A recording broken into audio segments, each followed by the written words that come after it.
আসসালামু আলাইকুম ভিউয়ার্স, আজকে আমি একটা লং ভিডিও নিয়ে এসেছি। আজকে আমি বাড়িতে এসেছি।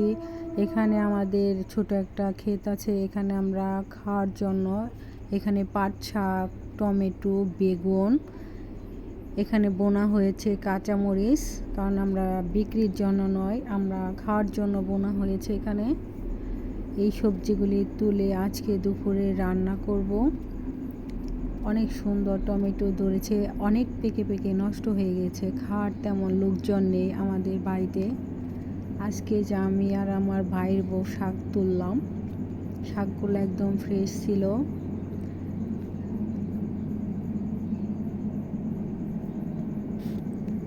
আর এলাকাটা দেখতে কেমন সবাই কমেন্টে জানাবেন। গ্রামের দৃশ্য দেখে মনটা অনেক জুড়িয়ে যায়, ভালো লাগে।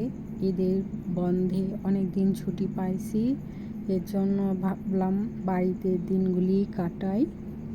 এক সপ্তাহ ছুটি পেয়েছি। অনেক সুন্দর সুন্দর বেগুন ধরেছে আমাদের কাছে। সাথে আমাদের একটা পিচ্চি আছে, পিচ্চিটা টমেটো তুলতেছে।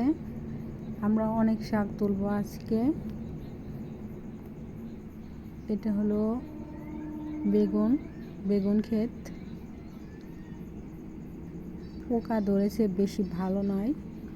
এই যে আমার ভাইয়ের মেয়ে টমেটো এনে দেয় আমার হাতে।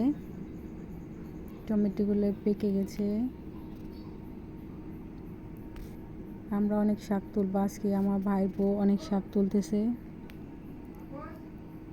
সবাই ভালো থাকবেন।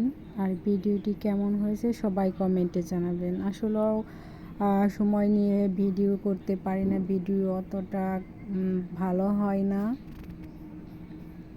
আমাদের খেতে অনেক শাক হয়েছে, কার লাগবে ইনবক্সে নক করবেন। এখন আমরা বাড়ির দিকে চলে যাচ্ছি। সবাই ভালো থাকবেন, সুস্থ থাকবেন। সবার জন্য রইল দোয়া ও ভালোবাসা। আসসালামু আলাইকুম।